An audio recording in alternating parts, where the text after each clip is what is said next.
Welcome back to the Sports Source. This segment brought to you by Southeast Termite and Pest Control. Raccoons, possums, birds, right now they are crawling, digging, and winging their way into folks' homes. If you have an unwanted guest or you want to prevent one from getting into your home, your crawl space, your basement, your attic, call the Wildlife Division of Southeast Termite and Pest Control. They can handle it. They come, they catch it, they remove it, and makes it easy for you. They also do any repair work if something has damaged your home getting in there. Check them out online, give them a call. You'll be very impressed by the work that they do. Southeast Termite and Pest Control, 50 years in the business. All right, Tennessee Athletic Director Danny White has said all the right things about keeping Tony Vitello and improving the stadium situation. He said he'll listen to his coach when it comes to what his coach wants in terms of that stadium. Mm-hmm. His coach wants to stay on campus. Mm-hmm. His coach is, give me a choice, I'll take the improvements to Lindsey Nelson. It sounds like he has donors, private donors, lined up, ready to help on that front, which is tremendous. In terms of paying him a salary, it sounds like he's ready to do that and pay his assistants. Again, that's a great thing. Your thoughts, your reaction to where we are. A couple weeks ago, we talked about, all right, are they going to be able to step up? Sounds like they're going to be willing to. I think they will. And you'd have donors that are designating their donation. In other words, they're not putting it into a Tennessee fund where you can spread it to wherever you want. I'm going to give you this money if you will help improve Lindsey Nelson. The one thing about Lindsey Nelson, I've seen a variety of designs. Capacity-wise, what'd you say? Mississippi State drew 14,300. Yeah. Alex Box at LSU has 11,000. Tennessee can't get to that. They're landlocked in that regard. I think they can probably get to 6,000, maybe 6,500. I think that might be, but that may be all they need. Mm-hmm. But I do think they can do that. They can build some seats on the left side down the third base line. They can also have skyboxes there. I do think they're going to go in that direction.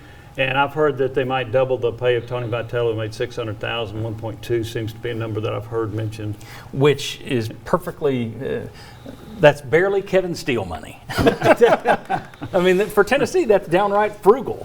I have no problem with spending on the coach because that money is so small. In terms of the stadium improvements, I think he also wants, for recruiting purposes, you help that weight room underneath that new left field if you can build it. But the stadium stuff, if you're having to take money from Neyland Stadium, which needs money, and put it into that's a bit more of an issue for me, because one makes money and the other one necessarily doesn't. So you want to put your money where it makes money.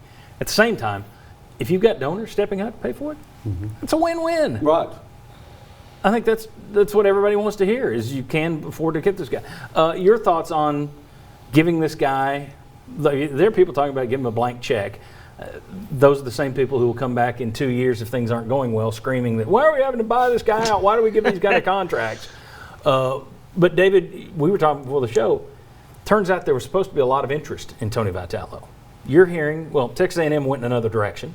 Yes. You're hearing LSU may not be that. So is Tennessee up against the wall, as people think, and should they consider it that way? Should that even be a part of the consider? Well, we don't have to do all this.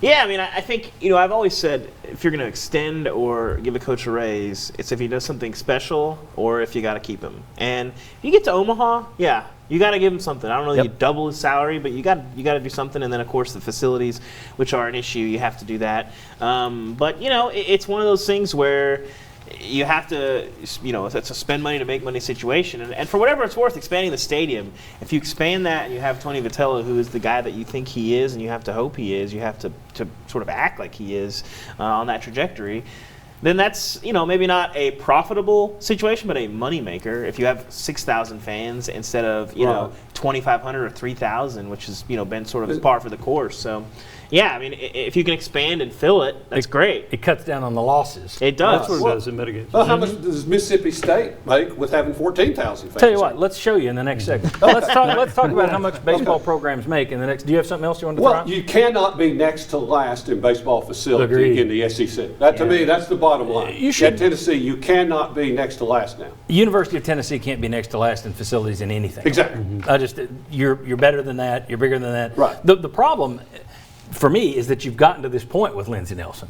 You should have made incremental improvements over time to where you don't wind up in this position where, oh gosh, we got to fix this to keep the coach. Made $15 million. Yeah, you shouldn't have to spend. You shouldn't have to spend. Well, I've seen projections of 20 to 25 million. Yeah. You shouldn't have to throw that at once. You could have spent money over time and taken care of things, but you had to buy out coaches. But you had to buy out coaches. Which Jerry again, Julie can't pay for his own buyout. I had somebody squawk at me on Twitter about talking about the profit and losses that we're going to talk about next. Like, we don't care. Well, if you don't care and you don't want to hear me talk about money, then you don't get to say anything the next time Tennessee pays a buyout. Just shut up. Shut up. If you don't want it, you either talk about, is this a good decision, is it a bad decision, what do other people do, what's it cost, or you just say, give him anything he wants, and then you shut up. But I know the people who are sending me that will not shut up. They'll be the first ones screaming about buyouts. Why do we always pay these buyouts? When we come back, let's look at which SEC programs are making money, how much money is. Is it a wise investment, even if it's not a wise financial investment, for Tennessee to spend all this money? We'll discuss that. Come on back.